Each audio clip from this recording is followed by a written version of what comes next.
Assalamualaikum warahmatullahi wabarakatuh. Nama saya Saiful Rafiq, mahasiswa Universitas Cyber Asia dengan NIM 200401010172 di kelas IT 301 di mata kuliah Sistem Operasi dengan dosen Bapak Muhammad Ikhwani Saputra Skom Mkom.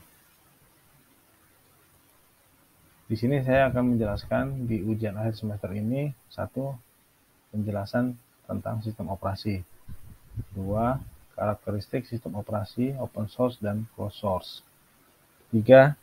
Skema dasar sistem komputer. 4. Penjelasan perangkat input, proses, output, dan memori. 5. Penjelasan langkah install Windows 10. 1. Apa itu sistem operasi? Jelaskan fungsi dari sistem operasi. Sistem operasi adalah sebuah jembatan atau penghubung antara pengguna dari komputer atau perangkat keras yang ada di dalam komputer. Sistem operasi berfungsi untuk mengatur dan mengawasi penggunaan perangkat keras oleh berbagai program serta para user atau pengguna itu. Yang kedua, karakteristik dari sistem operasi. Open source. Sistem operasi open source mempunyai karakteristik dapat dikembangkan oleh penggunanya secara bebas dan cenderung gratis. Kalau closed source, sistem operasi closed source mempunyai karakteristik hanya dapat dikembangkan oleh pihak developer sistem. Setiap pengguna yang akan menggunakan harus mempunyai lisensi dari pihak developer dan cenderung berbayar. Skema dasar sistem komputer.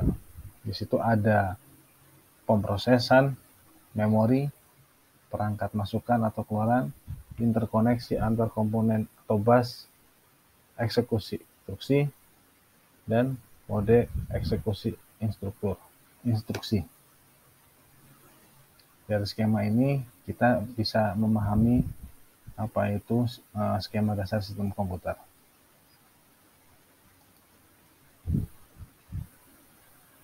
Nomor 4, jelaskan apa itu perangkat input, proses, output, dan memori beserta perangkatnya. Perangkat input adalah perangkat yang digunakan untuk memasukkan data dan memberikan perintah pada komputer untuk digunakan pada proses lebih lanjut. Contohnya adalah keyboard, mouse, scanner, dan beberapa lainnya lagi. Perangkat proses merupakan instruksi atau perintah yang dikerjakan oleh komputer untuk menjalankan sistem operasi data serta operasi aritmatika dan logika yang dilakukan pada data. Pemrosesan data dapat dalam sebuah perangkat komputer dikerjakan oleh CPU atau Central Processing Unit, unit pengolah pusat. Perangkat output merupakan perangkat keras komputer yang digunakan untuk mengkomunikasikan hasil pengolahan data yang dilakukan oleh komputer untuk pengguna. Contohnya adalah monitor, printer, speaker, proyektor, dan plotter. Terus memori. Memori merupakan komponen yang penting dalam suatu komputer yang berada dalam CPU. Memori ini akan menyimpan setiap program dan data yang diproses oleh prosesor. Terus yang kelima adalah langkah-langkah install Windows 10. Nah, pertama-tama kita masukkan media installer Windows 10 yang kita gunakan. Bisa flash disk atau DVD.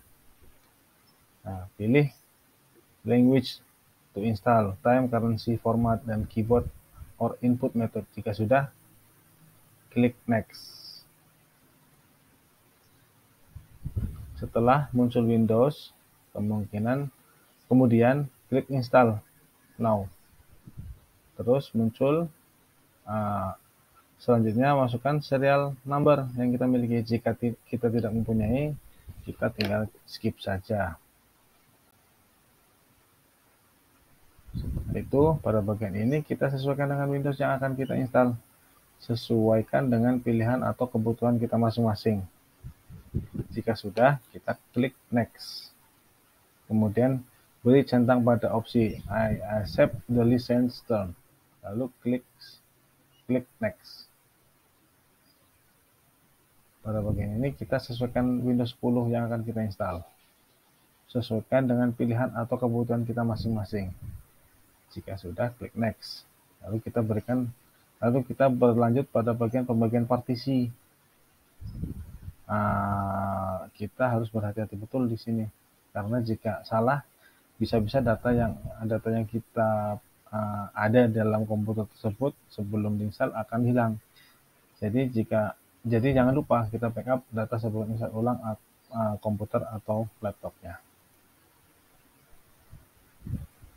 Selanjutnya adalah serangkaian proses pengalokasian file-file Windows dari media installer ke hard disk. Yang itu bisa dari flash disk atau dari DVD. Tunggu sampai proses selesai.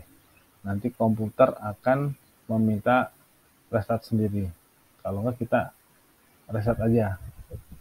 Kita klik restart now. Nah, hampir selesai. Tinggal step menuju desktop Windows 10. Kemudian masukkan serial number jika diminta. Jika belum punya, kita klik do this later. Terus pilih I own it. Kemudian klik next. Tunggu proses sebentar. Tidak lama kemudian kita akan masuk ke desktop Windows 10.